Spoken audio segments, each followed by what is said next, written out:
Speaking of the future and key topics that will impact the profession, we have spent quite a bit of time recently talking about social and informal learning. These continue to be among the hottest topics in the profession today. How many of you have started to implement social learning? Awesome, congratulations. In the time we have together today, I'd like to extend that conversation into M-learning or mobile learning. Today, I'd like to consider the following questions related to M-learning. What exactly is mobile learning or M-learning? Number 2, why mobile? Why now? Number 3, where does M-learning have its biggest impact? And number 4, how can we get started with M-learning? Do you feel you need to be a technologist to work in the learning field? Not only do we need to keep pace with the continual evolution of technology, but more importantly, we have to know how to apply it to drive performance. We intuitively understand that with each introduction of new technology, the way that people connect with the world and obtain information and skills evolves. Mobile learning is the latest emerging trend along this technology and learning evolutionary timeline. When we asked about definitions of M-learning, Rebecca Clark from DAU talked about the relationship between the device and the individual.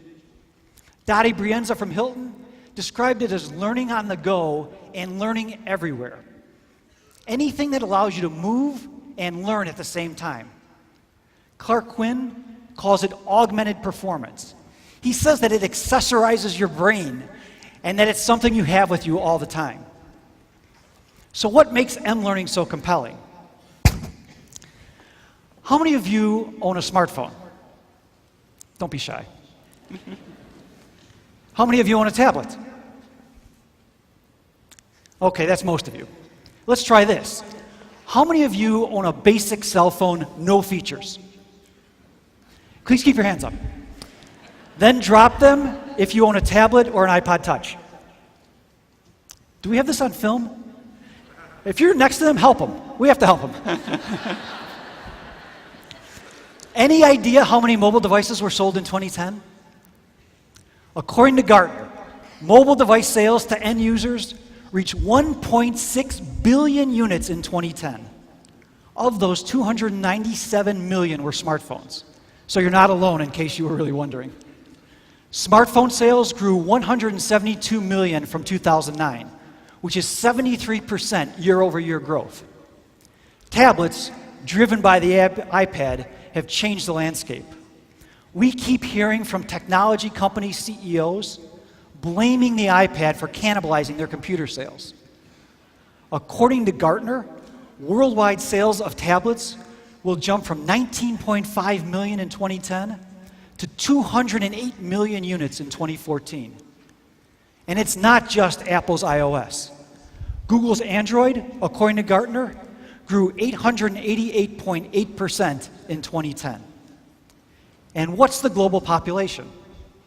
As of May 18th, a few days ago, it was 6.9 billion people. Guess how many are mobile subscribers per Gartner? 5.3 billion. Of those, 23% are smartphones, and they're clearly growing. Some fun stats from Wikipedia. This one's easy. The country with the most mobile phones, China, right? 879 million. Impressive, but that's only 64% of the country's population. Who's here from Russia? Try this number. The number of mobile phones in Russia, 221 million. What's the population of Russia? Roughly 143 million. For every person in Russia, 1.5 phones have been sold. Now that's commitment. M-learning is clearly very compelling. What we are seeing, and I think this is a very important component, is a lifestyle change. And technology is enabling our need to be mobile. As Dottie said, we want to ensure that learning matches our lifestyle. We know that people are collaborating and sharing on these devices. Are they learning on them? Of course. Is the profession leading the way by delivering learning on these devices? In some cases, yes, but in most cases, no. You can change this. In ASTD's just released research report on mobile learning, only 15% of the respondents reported that their organizations were using mobile learning. According to ASTD's research partner, I4CP, the use of mobile learning had one of the highest correlations with market performance and the highest correlation with effective instructional design. I see those overachieving 15% in this audience today. But why is this number so low?